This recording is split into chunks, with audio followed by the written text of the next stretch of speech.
Hey, what's up everybody? It's Rutech. Today we'll be talking about the best $450 Ryzen gaming PC that you can build in November and beyond of 2020.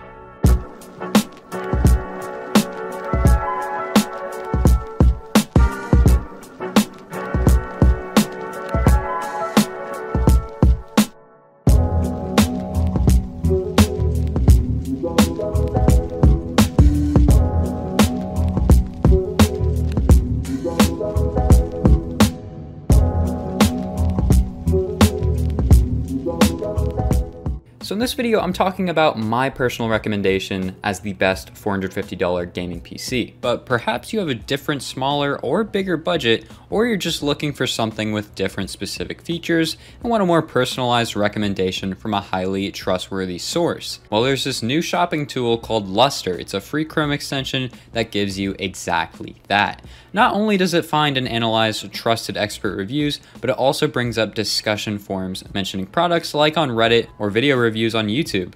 This makes it quick and easy to get a second opinion as you're shopping right on Amazon. It even provides personalized product recommendations for your exact budget with price comparisons across different retailers like Best Buy, Walmart, Amazon, etc., so that you can always get the lowest price. The whole point is you're going to be saving a lot of time and cash using Lustre. Link for the free Chrome extension is in my description.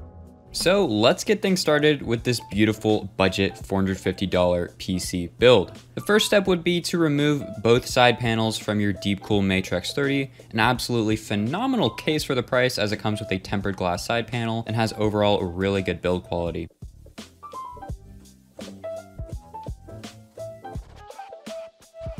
Once that is completed, you'll want to go ahead and grab the two bags that are included inside of the case, which will include zip ties, important screws, etc. As for the wires that are just dangling in there, I would just route them through the back of the case for convenience.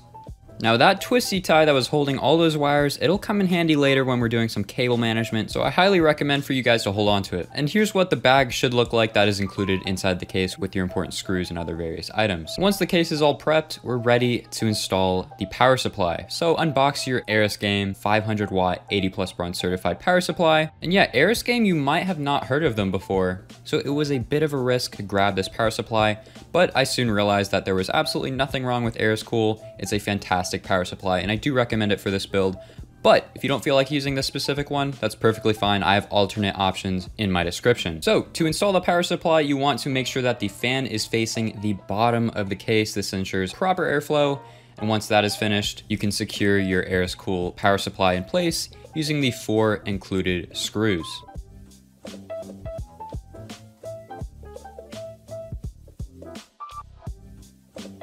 And now let's plug in the power supply. So first, of course, make sure the power supply is switched off, and then you're ready to plug it in. So why plug in the power supply? So this power cable, of course, is 3-pronged, meaning it has a ground wire. And as a good bit of you know, static discharge can be very harmful to components when you're building a PC. So now, if you touch any metal part attached to the PC, you will eliminate any static discharge you may have. And if you're super worried, just use an anti-static wristband. And now for the fun part, the motherboard. So we're using Gigabyte's AORUS A520 Micro ATX board. This A520 board will be compatible with the brand new 5000 series Ryzen chips, so you won't have to worry about upgrading the motherboard if you want to go ahead and get a brand new 5000 series Ryzen processor. In the box, you'll of course find instructions, the I/O shield, and 2 SATA connectors, and a pretty cool AORUS sticker that can go on the back of your PC. Kind of looks like a guitar pick, but it's made of metal, so I don't recommend you use this as a guitar pick. Anyway, let's take the A520 board out of its anti-static bag and place it directly on top of the box it came in.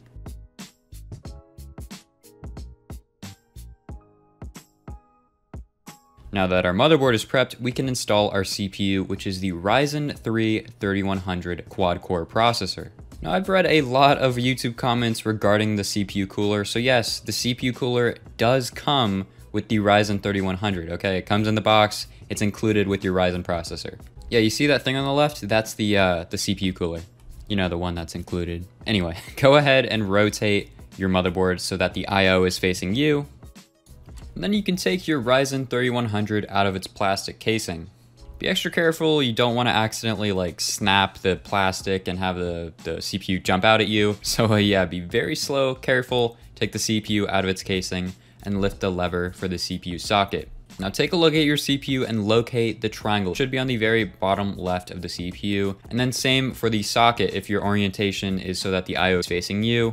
I know this is the scariest step for a lot of you. You won't have to worry about it if you're very slow and careful. Then push the CPU socket lever back down and it's secured in place.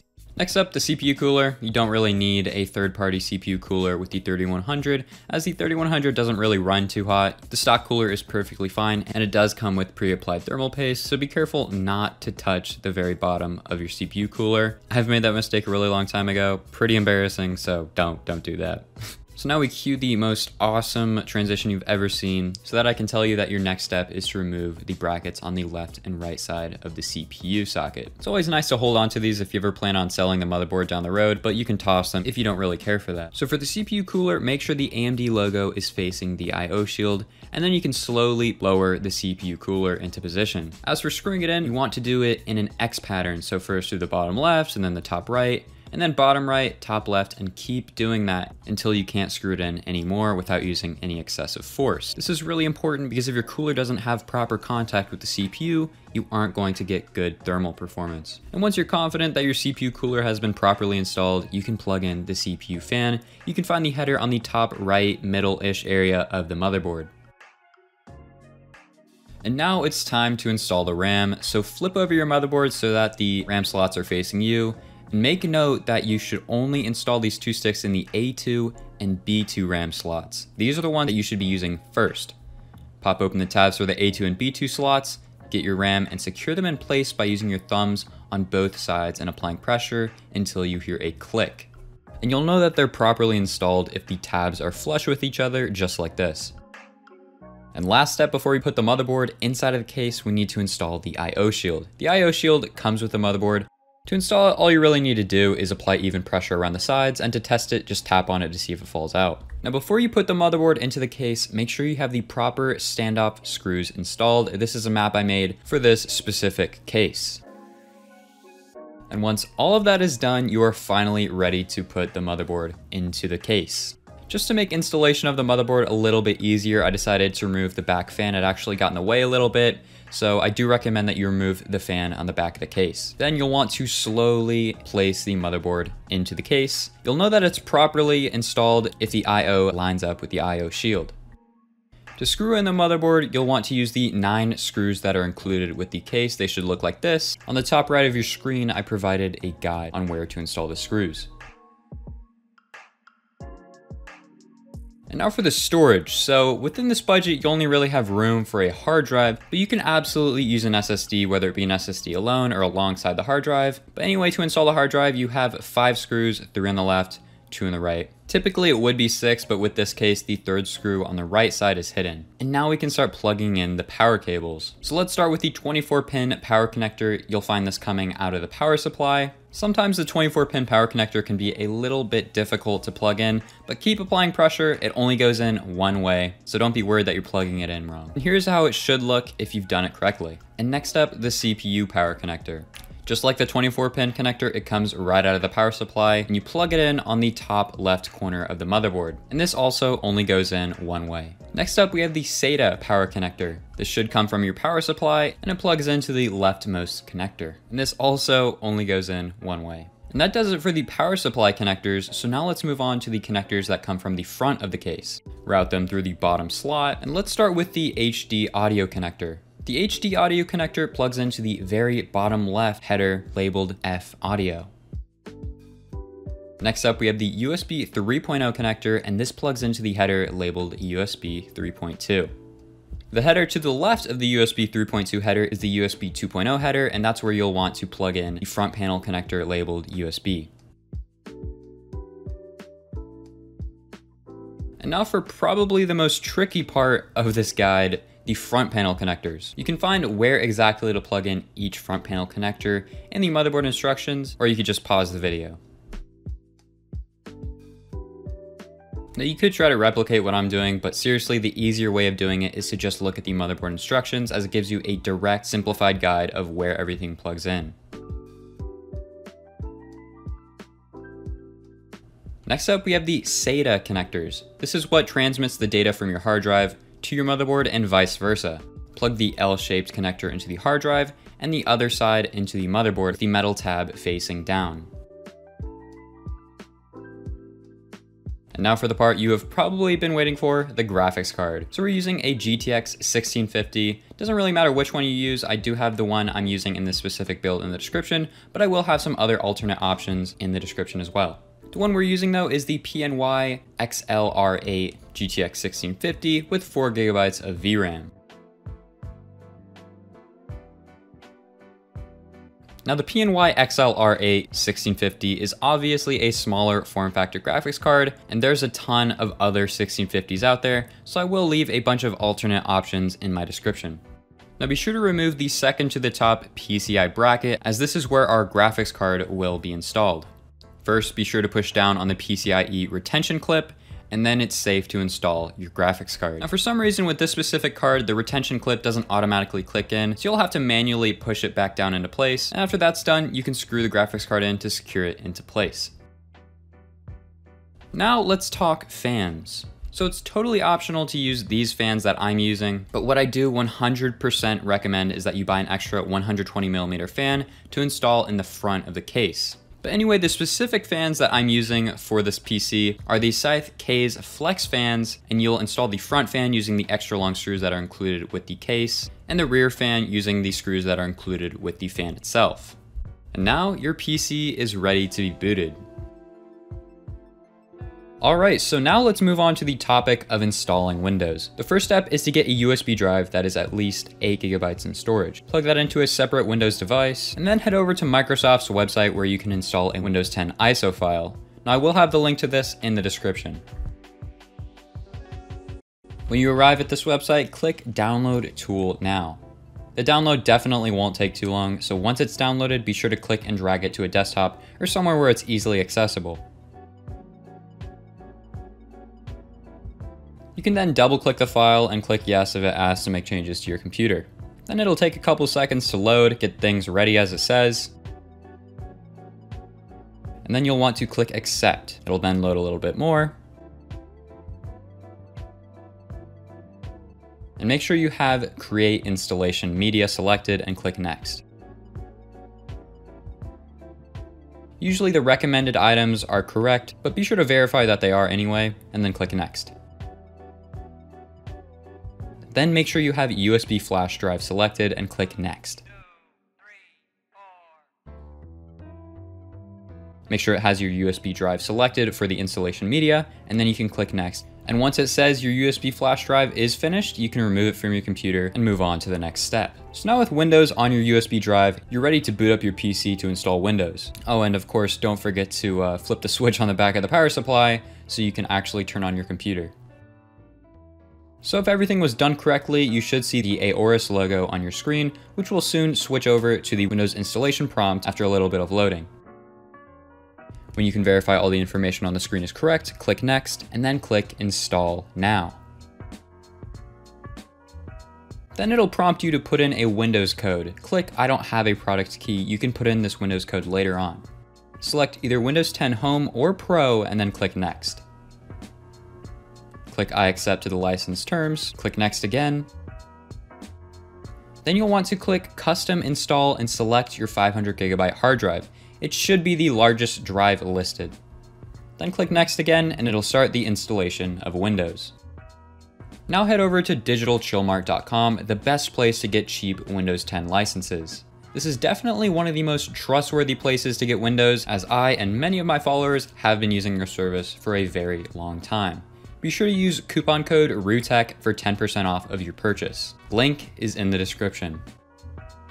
Once you have your Windows code, head over to the search bar at the bottom left and search Activation. Click on Activation Settings, and then you should find a screen like this. You'll want to click Activate and put in the Windows code you got from Digital Chill Mart, and then you'll have a fully registered copy of Windows 10, whether it be Windows 10 Home or Windows 10 Pro. And our final step, activating XMP, just boot to BIOS by spamming the delete key when you turn on the computer, find Extreme Memory Profile, click Profile 1. Then click Save and Exit, and your RAM should run at 3000 MHz.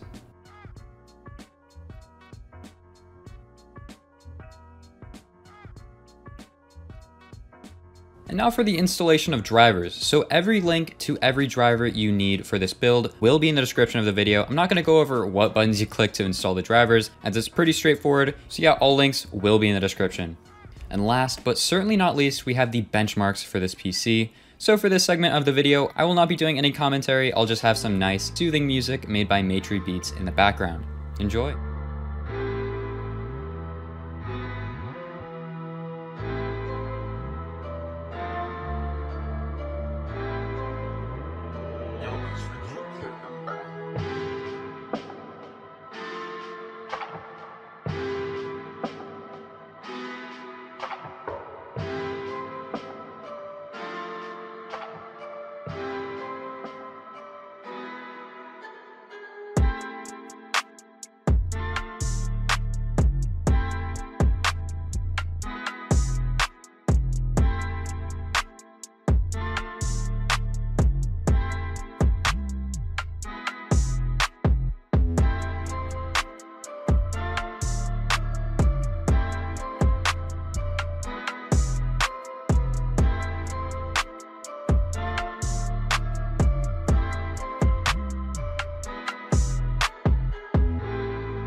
So that will wrap it up for today's video. If you plan on building this PC or have built it, be sure to drop a comment below. If you enjoy the video, drop a like. Have any comments or questions, drop a comment below. And if you enjoy the content that you're seeing, drop a sub. Thanks for watching. Peace out.